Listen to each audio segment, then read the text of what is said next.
Hora de conversar com o Felipe Killing. O Brasil tá assustado, né? Com esse esquema de apostas fraudadas. Apostas fraudadas, dá pra dizer assim, né? Nos principais campeonatos aqui pelo Brasil. O Killing reuniu aqui algumas histórias de países que já passaram pelo que o Brasil começa a passar agora e outros que conseguiram, por meio de boas regulamentações, tornar o esporte mais confiável. Conta pra gente, Killing. Bom dia.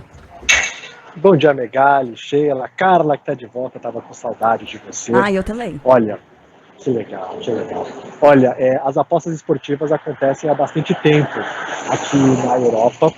Inclusive, o Reino Unido é um mercado bastante forte. Existem várias casas de apostas. Quem está nos acompanhando pelas redes sociais, eu estou em frente de uma, né? Então, aqui é regulado, você vai em casas de aposta, faz a aposta que quiser. Mas também já aconteceram vários episódios de manipulações de resultados. Acho que muitos brasileiros lembram, na década de 80, um caso que envolveu o Paulo Rossi, nosso carrasco na Copa de 82, na tragédia de Sarriá. Mais recentemente, em 2012, um outro caso se tornou público. Foram mais de 100 mil ligações gravadas, vários jogadores e técnicos punidos, entre eles o Antônio Conte, que é italiano, treinou times aqui da Inglaterra, como o Tottenham e o Chelsea, mas foi punido quando atuava na Itália, ficou 10 meses afastado. Tem também casos na Bélgica, não só no futebol, mas no tênis, por exemplo, isso acontece. Mas quando o assunto é regulação de apostas, o Reino Unido é um exemplo a ser seguido.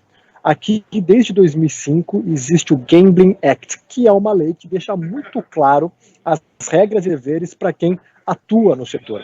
Isso não só traz mais clareza, como também proteção, inclusive para as próprias empresas, para as casas de apostas, porque muitas vezes elas são prejudicadas num esquema de manipulação de resultados. Então você imagina que alguém vai lá, aposta 20 mil no resultado, faz a manipulação e recebe 100 mil. As empresas estão sendo prejudicadas, perdendo dinheiro.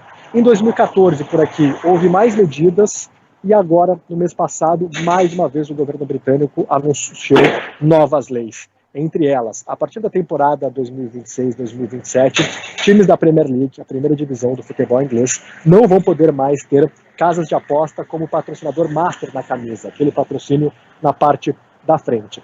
Casas de apostas vão precisar também pagar uma taxa e parte dessa taxa será usada para tratamento de pessoas viciadas em apostas. Existe também, para você ter a licença para operar aqui no Reino Unido, várias regras, como apresentar relatórios anuais de apostas suspeitas, empresas que ficam olhando para saber se tem alguma suspeita e aí avisar o órgão regulador. Então isso torna o ambiente mais seguro. Lembrando que muitas vezes os criminosos eles utilizam as casas de apostas para cometer o crime. Mas você tendo uma regulação, você consegue ter empresas que fazem a fiscalização e também leis claras para punições. Recentemente, aqui no Reino Unido, um caso envolvendo o atacante do Brentford, Ivan Toney.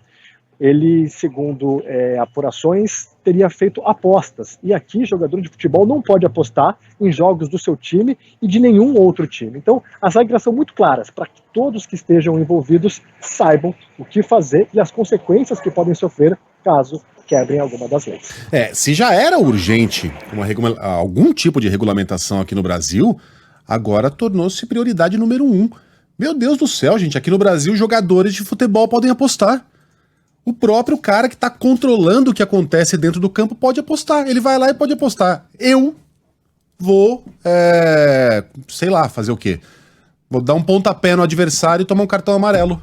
E ele vai lá e ganha grana porque ele mesmo foi lá e deu uma canelada no adversário. Não tem cabimento um negócio desse. Dirigente de futebol pode apostar. E familiares de jogadores? Podem? Todo mundo pode. Então, não, mas assim... Devem não poder, vocês acham? Claro. Familiares, parentes próximos, em Killing. Olha, tem um caso aqui que um jogador ele foi punido porque ele passou informações para um grupo de amigos que estava próximo de fechar com outro clube. E aí eles foram e apostaram.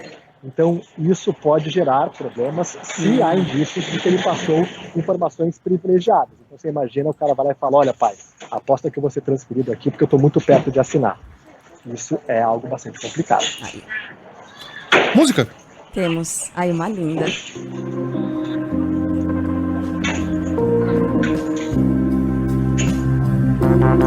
Voltei a ouvir música nas minhas férias. Não tava nem conseguindo fazer isso, acredita? As férias te fizeram bem, você tá com uma cara ótima. Obrigada. E o que é isso aí? Pena que dura pouco também. Nossa, gente, é Amanhã a gente verdade. conversa. É, amanhã ou depois, mas enfim, isso é 07. Essa música chama In Boa. The Waiting Line. Linda.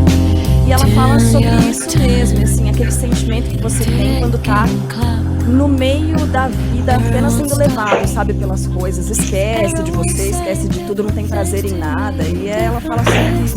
Bonito, né? 07? É. 07. É sobre isso. É sobre isso, e tá tudo bem, viu?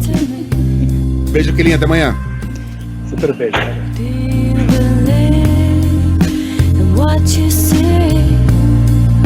There doesn't seem to be anybody else who agrees with me.